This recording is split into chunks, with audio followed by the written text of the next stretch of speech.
C'est parti, donc bonjour à toutes et à tous. Merci d'être présents pour ce webinaire. Webinaire du coup organisé en partenariat avec l'Orange Lab France. Quant à moi, je suis donc Thomas Poinsart. Je représente un cabinet en gestion de patrimoine que j'ai cofondé à Paris, où nous faisons du conseil et du courtage. Et nous avons le plaisir d'intervenir pour Orange sur le système de mentorat. Donc, attendez, je vois juste qu'on me dit on ne voit pas. Bon, j'espère que c'est corrigé. Dites-moi si jamais vraiment vous ne voyez pas, je vais continuer. Du coup, comme je disais aujourd'hui, donc nous sommes présents sur un webinaire qui a pour objectif de traiter notamment la levée de fonds par crypto-monnaie, ce qu'on appelle ICO. Donc, comment les crypto-monnaies peuvent vous aider à lever des fonds. Donc, déjà, la problématique est éminemment d'actualité, hein, parce qu'il y a la terminologie de crypto-monnaie, donc les devises virtuelles. Donc, nous verrons déjà rapidement qu'est-ce qu'une devise virtuelle. Ou une devise de crypto-monnaie, mais aussi qu'est-ce que lever des fonds. L'objectif est bien évidemment de s'adresser à entrepreneurs, entrepreneuses, mais également toutes les personnes curieuses de ce domaine-là. Et enfin, nous verrons comment du coup les crypto-monnaies peuvent, dans le cadre d'une levée de fonds, être pertinents pour vous, comparé à peut-être un financement classique. Donc, concernant le sommaire, nous allons donc tout d'abord faire une petite introduction aujourd'hui sur ce qu'est la crypto-monnaie et notamment les ICO en 2018. Enfin, nous verrons, ensuite nous verrons qu'est-ce qu'une ICO, donc quel est le principe même de la levée de fonds par crypto-monnaie. Et dans un second temps, nous verrons la levée de fonds classique, si je puis dire, donc l'investissement en capital risque. Et à côté de ça, on mettra en parallèle du coup le financement alternatif, à savoir celui de la levée de fonds par crypto-monnaie. En troisième point, parce que c'est aussi et surtout quand même le cœur du sujet, c'est quand bien même vous déterminez qu'il est intéressant et pertinent pour vous, alors à court ou à moyen terme, de lever des fonds par crypto-monnaie, je vous donnerai les 5 étapes à réaliser pour réussir cette même crypto-monnaie. Enfin, cette même levée de fonds par crypto-monnaie. Concernant toutes ces étapes, nous conclurons aujourd'hui en 2018 qu'en est-il de l'ICO pour un entrepreneur et comment du coup anticiper les prochaines tendances. Alors, concernant l'introduction, nous ne pouvons bien évidemment pas parler de levée de fonds par crypto-monnaie sans parler de crypto-monnaie et nous ne pouvons pas parler de crypto-monnaie sans parler de Bitcoin. En effet, en octobre 2008, a été réalisée la première publication d'un livre blanc.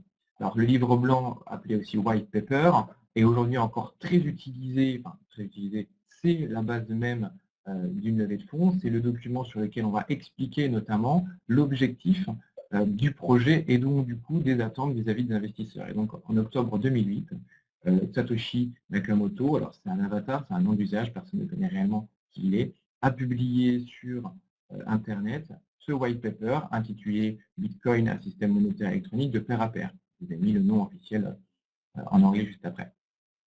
Donc, à partir de là, beaucoup d'engouement sur la communauté geek, beaucoup de questions autour de quel était le réel projet et donc l'exécution de ce même Bitcoin. Très rapidement est apparu le terme de blockchain, donc chaîne de blocs, notamment pour parler du registre distribué qui allait être au cœur même du coup du Bitcoin. Petite précision tout de même, il est vrai que il faut rappeler le Bitcoin n'est qu'une application d'une technologie qui s'appelle la blockchain. D'accord? Donc, je resitue juste le débat pour dire que la crypto-monnaie est une application d'une technologie qui s'appelle elle-même la blockchain. Donc, entre 2008, où il y a eu la publication du white paper, où on a commencé réellement de structurer la technologie qui allait permettre l'émergence du Bitcoin, quelques années plus tard, quand même en 2013, donc il y a eu un peu de chemin entre-temps, beaucoup de crypto-monnaies se sont créées. Pour la petite information, aujourd'hui on en dénombre à peu près 1900, qui ont tous des usages divers et variés. Et en 2013, qu'est-ce qui se passait? Il s'est passé qu'il y a eu une première ICO, le nom de Mastercoin. Donc en gros, qu'est-ce qui s'est passé? C'est un projet qui a été pour créer une nouvelle crypto-monnaie, d'où le nom Mastercoins. Donc la première ICO a lieu en 2013, et ensuite, quelques temps après, en 2015, Vitalik Buterin, donc, qui est assez connu, qui est pas assez connu, qui est même très connu dans le monde des crypto-monnaies, parce que c'est la personne, ingénieur russe notamment, qui a créé l'Ethereum. En effet, il est parti du postulat que le Bitcoin était donc basé sur la technologie du blockchain et qu'elle était trop limitée. Et lui a voulu justement créer une technologie, blockchain, donc nommée Ethereum, qui était quant elle beaucoup plus large quant aux usages, et nous verrons quels en sont. Donc aujourd'hui, au niveau de l'ICO en 2018, où on en est? On en est qu'aujourd'hui, les chiffres peuvent varier d'une plateforme d'échange à une autre, notamment les plateformes qui recensent ces ICO, mais en gros, aujourd'hui, on est à peu près à 21 milliards de dollars levés sur la période juste de 2018, entre janvier et octobre. Alors, comme vous pouvez le voir sur le graphique, j'ai essayé d'avoir les informations les plus fraîches possibles. Donc 21 milliards, c'est beaucoup. C'est vrai que ce n'est encore pas grand-chose par rapport aux montants qui sont levés de manière classique, si je puis dire. En 2017, on dénombrait 188, 190 milliards levés sur le financement classique, dont les IPO, dont on parlera un peu plus tard. Mais la courbe de fonds levés par ICO est exponentielle. J'ai quelques chiffres, en effet, on a commencé avec 9 millions en 2015 levés en ICO en crypto-monnaie. Ensuite, on est passé à 256 millions en 2016 pour atteindre les 5 milliards en 2017. Et voilà, l'année n'est pas encore terminée en 2018 et nous sommes déjà à 25 milliards. Donc, vous verrez aussi sur le schéma à droite une liste du coup par mois pour voir un petit peu les fluctuations, mais on voit quand même une certaine régularité qui commence à se dessiner au fil des mois. Alors, là, par curiosité aussi, j'aime bien ce petit tableau. Ce petit tableau vous permet de voir quels ont été les projets qui ont généré le plus de fonds sur les différentes plateformes, principalement sur la plateforme d'Ethereum. Mais on peut voir que la toute première est EOS. Alors, EOS, c'est pour information un projet de création même d'une propre infrastructure, d'une propre blockchain en tant que telle avec sa propre crypto-monnaie. Donc il est question de 4 milliards. Donc, on peut voir à quel point quand même les montants sont significatifs. On en voit 3 en 2018 qui ont excédé le milliard. Comme vous l'imaginez, vraiment rien du tout concernant le volume global sur ce marché. Donc pour la petite information aussi, le top 1 aujourd'hui, on est à 4 milliards en 2018. Le top 1 ICO en 2017 était de 258 millions, alors qu'il n'était que de 16 millions en 2016. Donc là, pareil, on peut quand même voir une tendance très fortement haussière sur l'engouement qu'ont les investisseurs sur cette partie-là et les montants levés. Alors, ICO, donc ICO, c'est Initial Coin Offering. Donc, qu'est-ce que ça veut dire en pratique? L'ICO est donc une méthode de financement qui consiste pour une entreprise en phase de démarrage à émettre des jetons virtuels. Alors, ces jetons virtuels, on les appelle aussi tokens en anglais, sur une blockchain en échange de crypto-monnaies ou monnaie fiat. Alors, monnaie fiat, c'est le terme officiel, mais en gros, ça veut dire des devises classiques, des devises d'État. Donc, l'idée, c'est une entreprise qui est en phase de démarrage émet un jeton numérique, un jeton virtuel, token, sur une blockchain. Et en échange de ça, les investisseurs vont du coup acheter ces mêmes jetons et l'entreprise va donc recevoir soit des crypto-monnaies ou alors des devises classiques. En règle générale, c'est des crypto-monnaies. Alors pourquoi? Pour quel projet?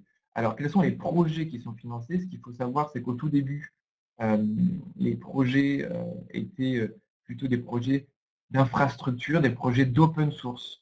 Les projets d'open source, du coup, sont des projets qui sont dits gratuits et libres de droit. Donc forcément, sur le système classique, les investisseurs étaient plutôt réticents. mais la communauté geek était réellement partisane de favoriser du coup ces projets-là. Et donc au tout début, c'était plus de 80% de tous les projets financés sur les blockchains en ICO étaient des projets d'infrastructure. Et on peut voir qu'en 2018, là, la donne a réellement changé. Alors, je ne sais pas si vous voyez bien, mais aujourd'hui, par exemple, les projets d'infrastructure ne sont que de 23%. On peut voir notamment que la part belle, la deuxième, revient au projet de finances, avec pas plus, à peu près 20%, soit 4 milliards tout de même de fonds levés sur cette partie-là. Ensuite, on peut voir la communication, du trading, des systèmes de paiement. Alors oui, parce que c'est un peu l'arbre qui cache la forêt, parce qu'on parle de Bitcoin, mais on peut voir notamment que le Bitcoin donc, du coup, est un jeton de paiement qui permet du coup de réaliser des transactions, une monnaie. Et finalement, on voit que le paiement, les projets de paiement ne représentent que 3% de l'ensemble des ICO, notamment en 2018. Pour qui? Alors, il y a une évolution quand même drastique du porteur de projet et de l'investisseur initiaux. Alors en fait, c'est vrai qu'au tout début, c'était quand même une communauté de geeks. Enfin, par geek, on peut dire quoi? On peut dire aussi des passionnés de technologie, d'informatique en tant que telle, et qui ont eux-mêmes du coup fait évoluer leur pratique. Notamment, les porteurs de projets étaient des personnes qui voilà, détectaient un besoin et qui le proposaient à la communauté. Sauf qu'aujourd'hui, sur la partie porteur de projet, on voit qu'il y a de plus en plus d'entrepreneurs, de profils vraiment hommes d'affaires, qui viennent proposer des projets sur ces différentes blockchains. Par rapport aux investisseurs aussi, donc forcément au début c'était la communauté, c'était un système d'entraide, monnayé bien évidemment, mais d'entraide. Et finalement on commence à réellement voir une tendance des investisseurs qui passent sur des investisseurs plus institutionnels. Par institutionnel, il va y avoir des sociétés de gestion, comme on peut en croiser aujourd'hui classiquement en capital risque, ou même des banques privées. Donc on voit quand même une certaine professionnalisation, tant par les projets qui sont portés sur ces mêmes blockchains, mais aussi par rapport aux personnes qui vont investir et donc sélectionner ces mêmes projets. Comment? Alors j'ai fait un petit schéma, essayer de. Alors bien évidemment, je fais quelques raccourcis et compte tenu aussi du temps qu'on a, j'essaie vraiment d'être concis. Mais dans l'idée, comment ça se passe? On peut voir donc en partant de la gauche vers la droite que tout d'abord, c'est un porteur de projet qui va créer un jeton, donc un actif qui va représenter un certain usage ou un certain droit sur sa société. Ce même jeton, il va en faire quoi? Il va le mettre sur une plateforme d'échange. Cette plateforme d'échange, en l'occurrence, va être une blockchain. Alors, il va choisir la blockchain de son, voilà, qu'il préfère, qu'il favorise, qui est la plus pertinente au vu de son projet. Sur cette même blockchain, du coup, on va être disponible ces mêmes jetons que les investisseurs, donc là, à droite du schéma, vont eux-mêmes acheter. Donc, quand ils vont acheter ces jetons, ils vont c'est pas soit, ils vont, avec des monnaies d'État, donc par exemple l'euro, le dollar, les yuan, peu importe dans quel pays ils se trouvent, ils vont aller sur une plateforme pour acheter des crypto-monnaies, Bitcoin, Ethereum, quelle qu'elle soit, et ensuite, avec ces crypto-monnaies, ils vont pouvoir venir acheter sur la blockchain les jetons. Donc, en clair, il y a un échange de jetons du côté du porteur de projet par rapport à des crypto-monnaies du côté des investisseurs. Finalement, cet échange, on voit avec la flèche numéro 3 qu'il y a un échange entre jetons et crypto-monnaies. Donc, l'investisseur repart avec ses jetons et le porteur de projet, lui, repart avec des crypto-monnaies qui correspondent bien évidemment à une certaine valeur de jetons qu'il a proposée. Alors, quels sont les types de jetons? C'est une question parce que vous allez voir qui est assez complexe parce que contrairement à un investissement classique où on prend une action ou une obligation, on ne rentrera pas dans le cadre de l'obligation, mais dans l'action, c'est une part du capital, donc avec un certain nombre de droits, on appelle le droit de l'actionnaire sur l'entreprise cible. Là, en l'occurrence, il y a trois types de jetons. Et on va pouvoir proposer un jeton d'utilité.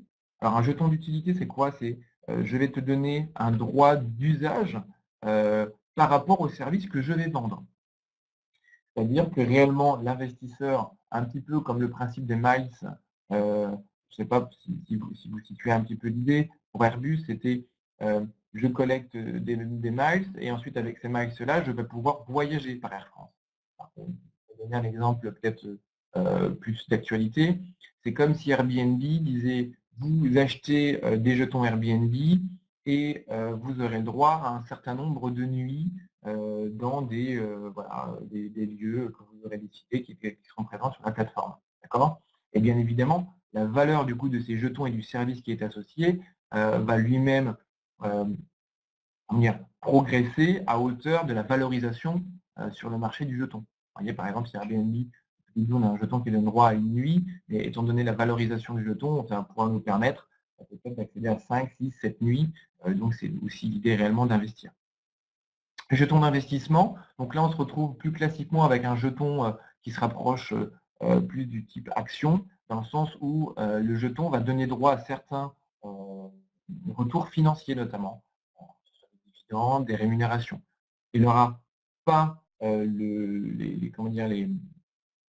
les mêmes droits qu'un actionnaire classique, notamment les droits de regard sur les prises de décision, où notamment il va pouvoir voter. Non, non, on est vraiment sur l'investissement au sens où l'investisseur donne de l'argent à un porteur de projet et ce même jeton, du coup, qui est rétribué en face, va lui permettre d'avoir un retour sur investissement par le biais de dividendes ou de rémunération. Il n'y a pas de droit de vote, contrairement du coup, à l'action classique.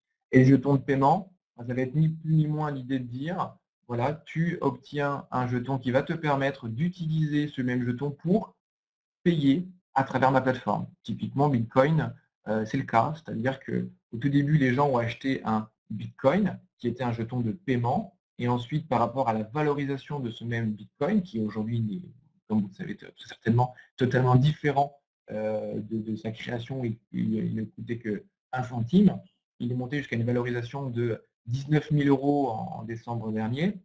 Vous voyez quand même qu'il va pouvoir payer avec ce même jeton, mais que son pouvoir d'achat, tout du moins, va être totalement discuté. Donc voilà, ce qu'il faut retenir, c'est qu'un porteur de projet qui émet un jeton de sa société va avoir à dissocier quel type de jeton il souhaite proposer, soit un jeton d'utilité, un jeton d'investissement ou un jeton de paiement.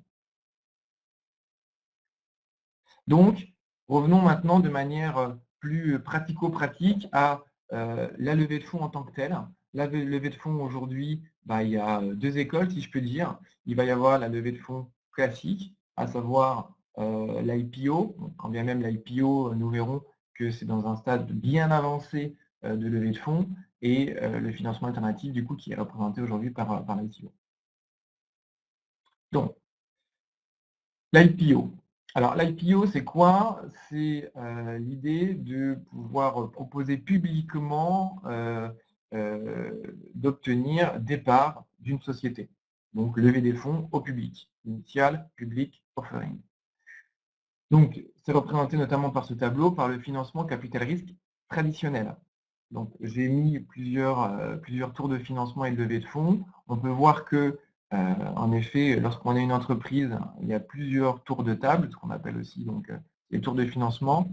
Seed, c'est au tout début. Série A, c'est quand on va lever quelques milliers d'euros. Série B, millions. Série C, dizaines de millions. Et IPO, là, c'est vraiment quand on va avoir une introduction en bourse, où bien évidemment, les fonds collectés vont être bien plus importants. Donc, en gros, qu'est-ce que ça veut dire? Ça veut dire que l'IPO, vous voyez, n'arrive pas au tout début de la phase de démarrage, mais arrive déjà bien après avoir déjà collecté pas mal de fonds par le biais du capital. Le plan de financement, quand vous pourrez le lire, la première partie du financement se réalise après la validation du business plan, donc des porteurs de projet, du prototype du coup qui est lui-même porté, ainsi que l'équipe de dirigeants qui porte ce même projet sur le marché. Donc, en clair, il y a une vraie structuration pour obtenir l'argent qui va être définie par rapport à une démarche professionnelle par la réalisation du business plan, du prototype, la justification de l'équipe.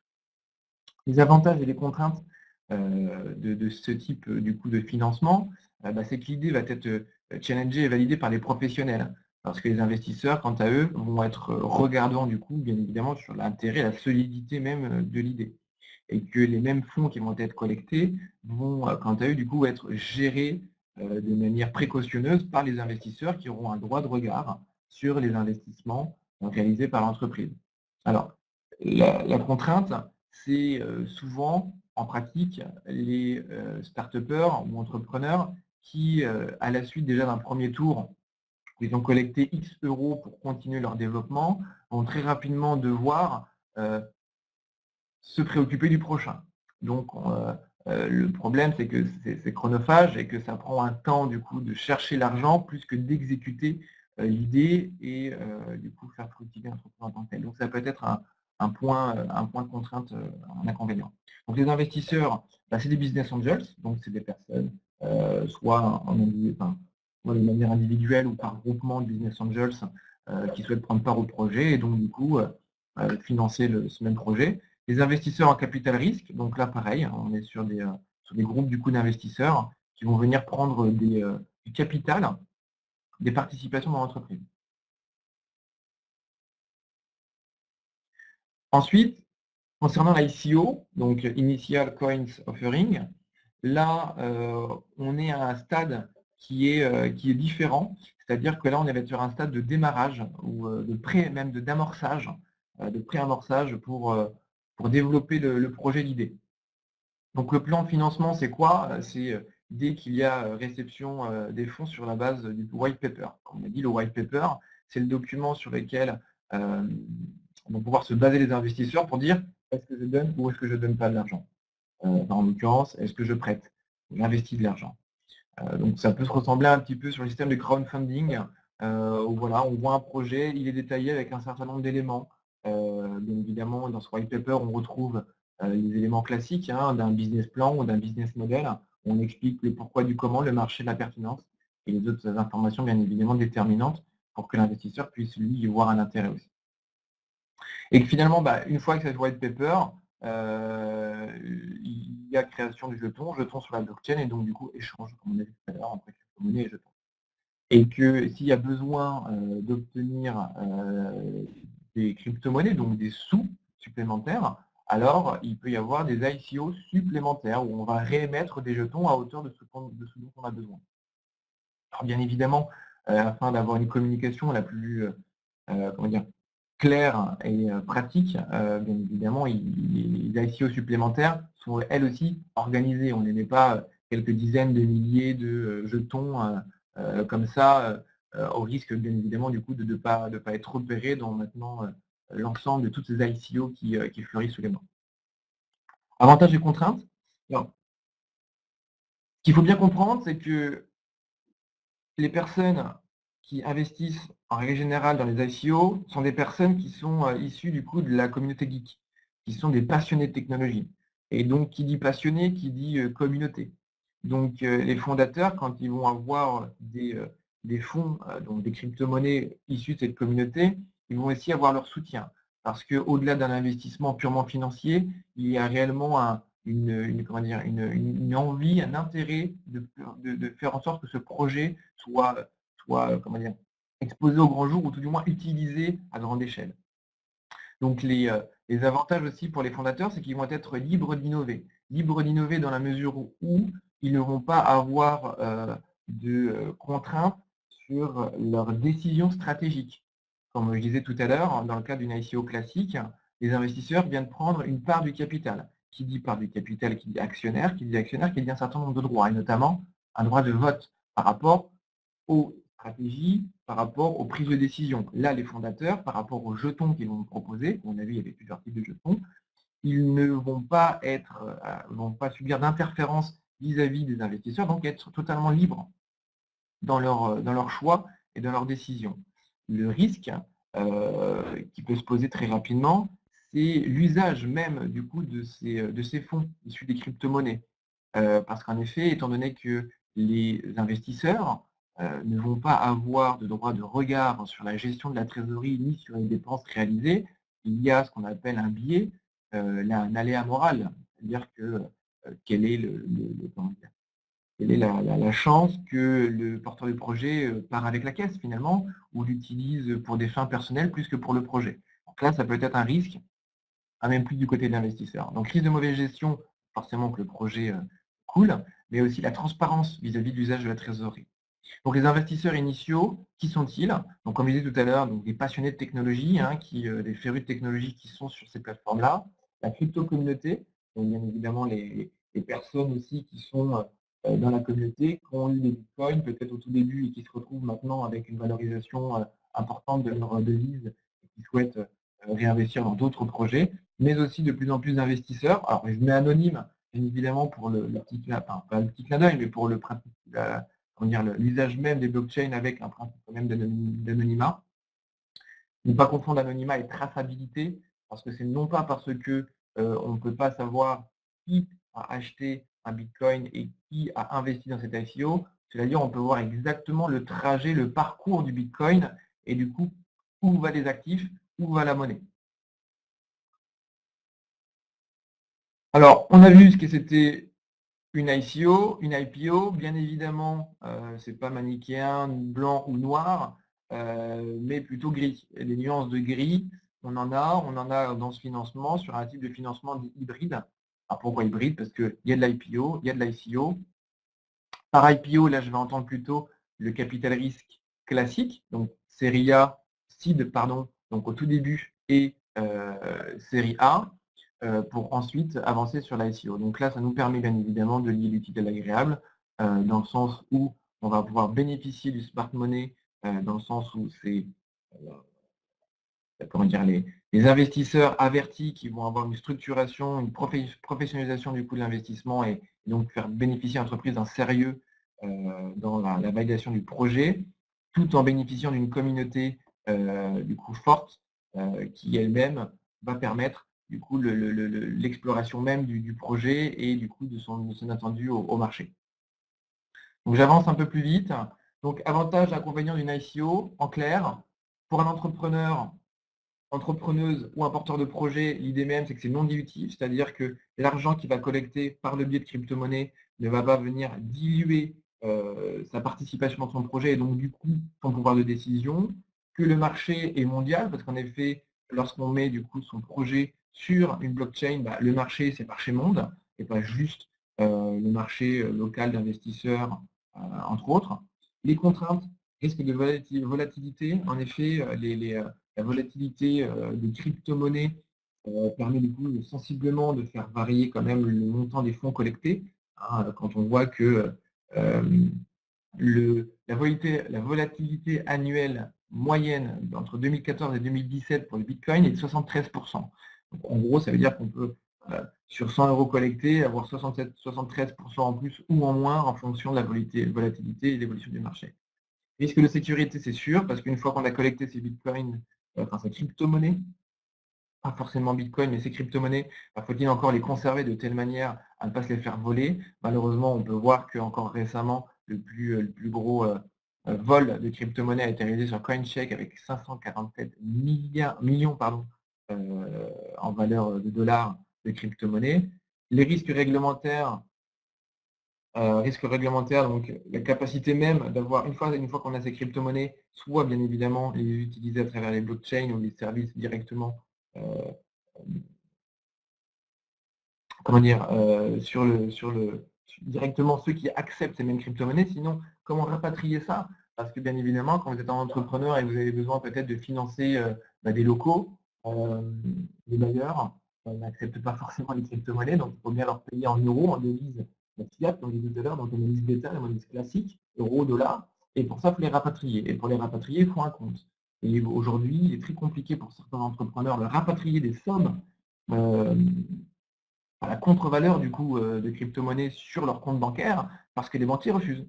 Et si les banquiers refusent, donc les entrepreneurs se retrouvent un petit peu bloqués avec leurs crypto-monnaies sans pouvoir les utiliser pour les fins qu'ils souhaitaient, à savoir par exemple payer leurs locaux, leurs salariés. Et d'un point de vue comptabilité aussi, donc là c'est une vraie contrainte, parce que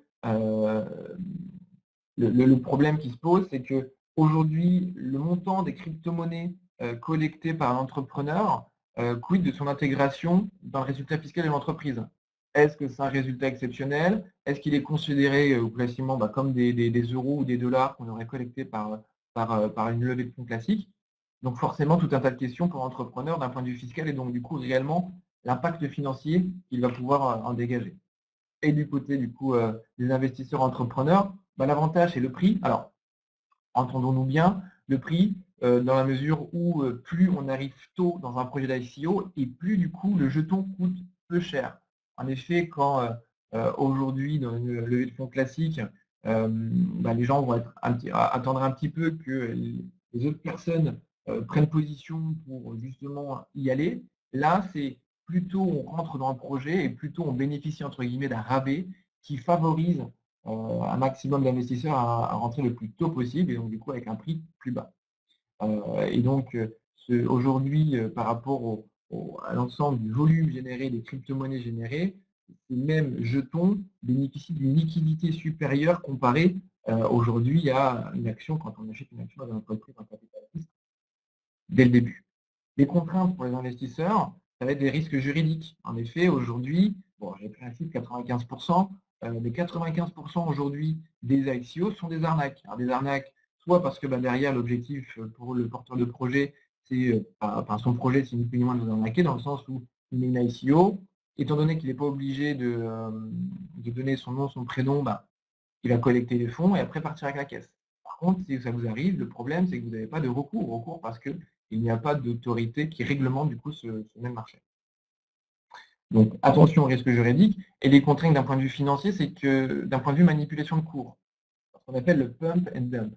Donc, je ne vais pas rentrer dans le détail non plus, mais en clair, ce que ça veut dire que pour une entreprise qui va, pour un investisseur qui va acheter des crypto-monnaies ou un ICO, il va y avoir des groupes d'investisseurs ou des pools, des pools de personnes qui possèdent des crypto-monnaies qui vont pouvoir faire varier à la hausse et à la baisse la valeur des monnaies et du coup vous amenez-vous à prendre de mauvaises décisions.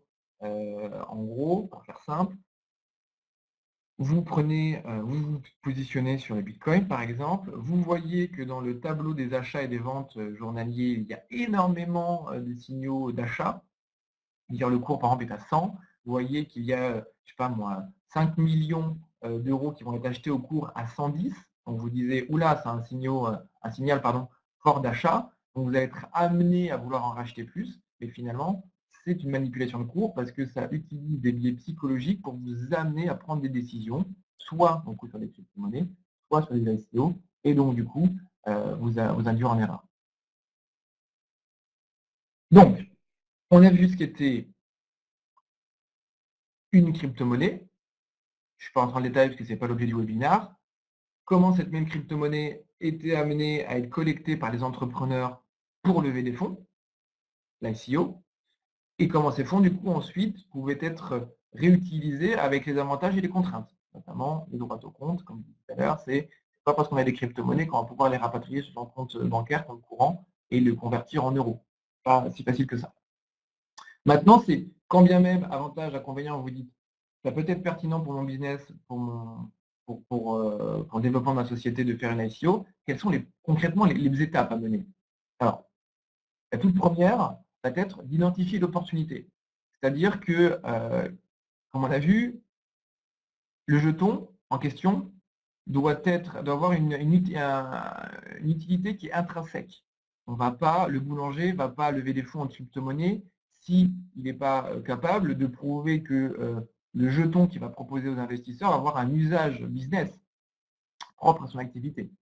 Et donc, en l'occurrence, les trois usages clés sur les blockchains et donc du coup les applications business, c'est la partie transfert d'actifs. Transfert d'actifs, on peut parler de monnaie par exemple, le Venezuela qui a créé sa propre crypto-monnaie, le Petro, on va transférer l'actif, de l'argent, actif, peut-être toute forme d'actif. Là, on parle d'argent monétaire, mais ça peut être toute forme d'actif. Donc voilà, c'est un usage intrinsèque. Le principe même de registre, alors pareil, il faut que ce soit un jeton qui permette de prouver que dans son business, on va pouvoir appliquer le système de registre de la blockchain. Par exemple, il y a des écoles aux États-Unis et en France qui proposent à leurs étudiants d'inscrire leur diplôme dans la blockchain. Donc mécaniquement, ça peut avoir divers intérêts, comme vous pouvez l'imaginer tout de suite. Donc voilà, là, le jeton a vraiment un usage au registre business. Et smart contract. Smart contract, c'est quoi? C'est proposé notamment depuis la blockchain Ethereum. C'est des contrats dits intelligents. Alors intelligent, pourquoi? C'est lorsqu'il y a des conditions. Un exemple concret, une des premières qui a été réalisée de grande envergure avec HSBC ING, c'était une lettre de crédit. Lettre de crédit, en l'occurrence, c'était il y a un exportateur de soja à l'autre bout de la planète qui me vend son soja, je ne sais pas s'il va réellement me l'envoyer, comment m'assurer du coup que je le paye alors que je vais bien recevoir la marchandise. Ce qui s'est passé, c'est que HSBC et ING ont identifié, ont créé du coup un contrat qu'ils ont mis dans la blockchain qui disait si je reçois ton soja, eh ben, automatiquement tu recevras l'argent, donc aie confiance parce qu'une fois que le contrat est dans la blockchain, je ne peux plus y toucher. C'est un des principes même du coup de la blockchain inviolable. Donc, il a mis, HSBC et ING ont mis cette lettre de crédit dans la blockchain en disant si je reçois le soja, automatiquement tu seras payé. Ce qui s'est passé, c'est qu'une fois que du coup l'exportateur, c'est en Argentine, a vu du coup le contrat bien inscrit dans la blockchain, il a envoyé son soja, de telle mesure où lorsque le soja est arrivé, donc, bien évidemment traçabilité à travers la blockchain, le contrat s'est automatiquement libéré, donc du coup, HSBC et ING étaient sûrs de recevoir le soja parce qu'ils compte tenu du contrat mis en place. Et l'exportateur, lui, a pu directement, automatiquement recevoir l'argent parce qu'il avait prouvé qu'il avait envoyé le soja. Ensuite, il faut bien prendre ça en perspective dans le sens, est-ce que le marché est local international? J'ai dit que les crypto-monnaies, notamment les ICO, étaient sur le marché international. Donc, si c'est juste pour développer un business local, quid, pas forcément d'intérêt. Valider l'intérêt, solidité de la solution auprès d'une communauté. En effet, le fait de pouvoir challenger tout de suite son jeton va pouvoir permettre tout de suite de voir s'il y a des clients potentiels, du coup, parce que les investisseurs seront eux-mêmes les premiers clients, dans le sens où c'était des jetons d'usage. 2. Qualifie les paramètres techniques. En effet, là où est-ce que vous allez mettre votre jeton, sur quelle blockchain? La blockchain Bitcoin, la blockchain Ethereum, EOS, laquelle? Laquelle et pourquoi? Parce que chacune d'elles ayant chacune des caractéristiques qui lui sont propres. Quelle est la crypto-monnaie que vous allez vouloir utiliser? Le Bitcoin, l'Ethereum, parce que compte tenu de la volatilité par rapport à la liquidité, aux services que vous allez pouvoir acheter avec. 3. Établir la stratégie de communication. Parce qu'aujourd'hui, le marché se structure, se professionnalise. Donc, pour pouvoir toucher une cible toujours de plus en plus grande, faut-il pouvoir communiquer. Et pour communiquer, il faut aujourd'hui prévoir un budget dans le sens où il faut animer des réseaux sociaux, il faut aller sur des communautés, sur des stands, de telle manière à pouvoir optimiser sa visibilité. Préparer l'animation des investisseurs initiaux, c'est qu'une fois que les jetons sont collectés, et que ces investisseurs sont eux-mêmes des clients et que ces mêmes clients du coup seront eux-mêmes. Désolé, problème technique, les problèmes du direct. Je reviens et je me dépêche parce que je vois que le temps file. Donc, comme je vous disais, il est important d'avoir établi une stratégie de communication. Ça, j'ai passé sur ce point. Ensuite, sécurisation des actifs, comme je disais, étant donné la volatilité dont subissent certaines crypto-monnaies, il est important du coup de faire des rapatriements progressifs pour ne pas avoir la perte quasi totale de la valeur des fonds qui ont été levés, risque de sécurité notamment avec notamment les systèmes aujourd'hui Ledger pour n'en citer qu'un qui permet de sécuriser ça de manière physique ces crypto-monnaies parce que c'est pas la monnaie en tant que telle la crypto-monnaie en tant que telle qui portent un problème de sécurité, mais surtout les plateformes d'échange qui peuvent se faire pirater. Anticiper le rapatriement des fonds, parce qu'aujourd'hui, il n'est pas évident pour un entrepreneur qui a levé des fonds de récupérer du coup de l'argent euro, dollar. Donc, quid de ça, quid des banques qui permettent de les rapatrier. Notamment depuis peu, l'AMF distribue un visa qui permet pour un entrepreneur d'obtenir le visa de l'AMF et donc du coup lui permettre de faire valoir son droit au compte auprès des banques.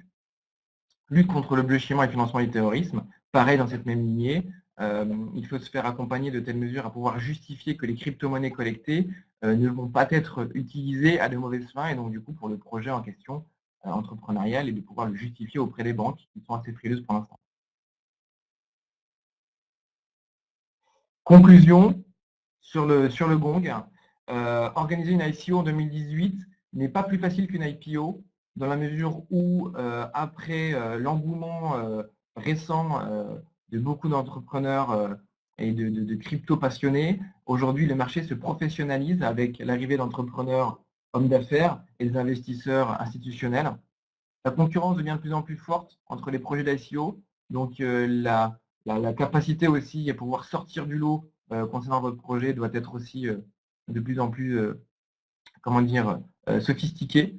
La nécessité d'avoir une démarche professionnelle. En effet, les sociétés aujourd'hui sont beaucoup plus matures qu'avant, les montants bien plus élevés, mais du coup les sociétés bien plus structurées. Donc il est de plus en plus compliqué pour une toute petite entreprise de prendre la part belle aux plus grosses, à moins d'avoir réellement un projet innovant. La levée de fonds par crypto-monnaie est un complément de l'investissement en capital risque, parce qu'on a vu que ce n'était pas l'IPO ou l'ICO, mais que l'ICO était un bon complément du capital risque dans la mesure où elle permettait notamment d'avoir du smart money dans la légitimité même de son projet et donc de l'usage des sous. Enfin, la nécessité d'être informé, accompagné pour adapter sa stratégie en fonction des évolutions et risques réglementaires. Parce que c'est vrai que ce soit pour le côté juridique d'une ICO, le côté fiscal d'un jeton, d'une crypto-monnaie, c'est d'autant d'éléments qui vont venir impacter vous, votre stratégie de levée de fonds. Voilà. Hop. J'avais pris en bonus quelques ICO à suivre. Compte tenu du temps, je ne vais pas rentrer dans le détail, mais voilà, il y en avait quelques-unes qui étaient en cours. Vous voyez, il y avait des jetons, enfin, par exemple des ICO avec des projets de jetons de paiement, de commerce, de finance. À venir aussi, Coty qui va faire beaucoup de bruit et de Kama Games, gaming et réalité virtuelle. Je vous laisse du coup regarder le replay pour tout ça. Merci à vous. Merci de votre attention. Désolé pour les petits problèmes techniques et bon business, à bientôt.